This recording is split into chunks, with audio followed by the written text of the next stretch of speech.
హరి ఓం ప్రియపుత్రి పుత్రులారా, మరో గూఢచర్య మర్మం మీతో పంచుకోవడానికి ఈ వీడియో చేస్తున్నానండి.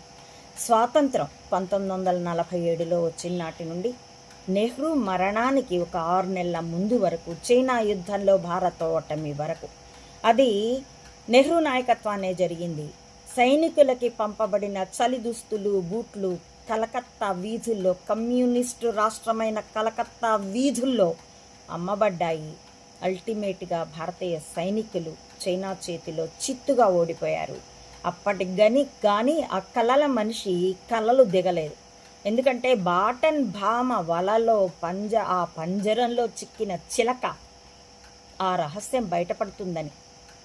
ఆ రహస్యమనే కాదు, అతడి పడకటిల్లు బహుమహిళా సందర్శనా గృహం కాబట్టి ఆ రహస్యాలు, ఆ వ్యక్తిగత బలహీనతల తాలూకు బ్లాక్ మోల్ బయటకు వస్తుందన్న బ్లాక్ మెయిల్కి లొంగితే అతడికి అంతర్జాతీయంగా సీన్ ఇవ్వబడింది.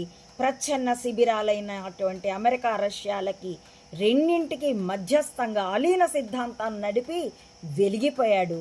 ఇప్పుడు మోడీకి ఎలా గోకుతున్నాయో ప్రపంచ దేశాలు, అలాగా ఆ నెహ్రూకి కూడా గోకాయి. కానీ ఏమైంది?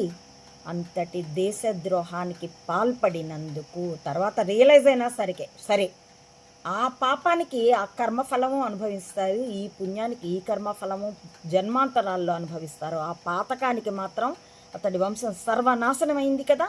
మన ఎదుట కనిపిస్తున్న నిలువెత్తు నిదర్శనమే కదా.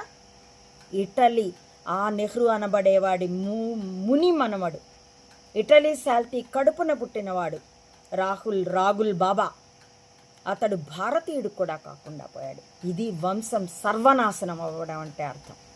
ఏతావాత విషయం ఏంటంటే, అండర్లైన్డ్ థింగ్ ఏంటంటే, తమకి ఉపయోగపడే వాళ్ళకి మాత్రమే అంతర్జాతీయంగా ఐక్యరాజ్య సమితి సాక్ష్యంగా సపోర్టుగా ప్రపంచ దేశాలన్నీ గోకుతాయి, వీపు గోకుతాయి, భుజకీర్తులు తగిలిస్తాయి.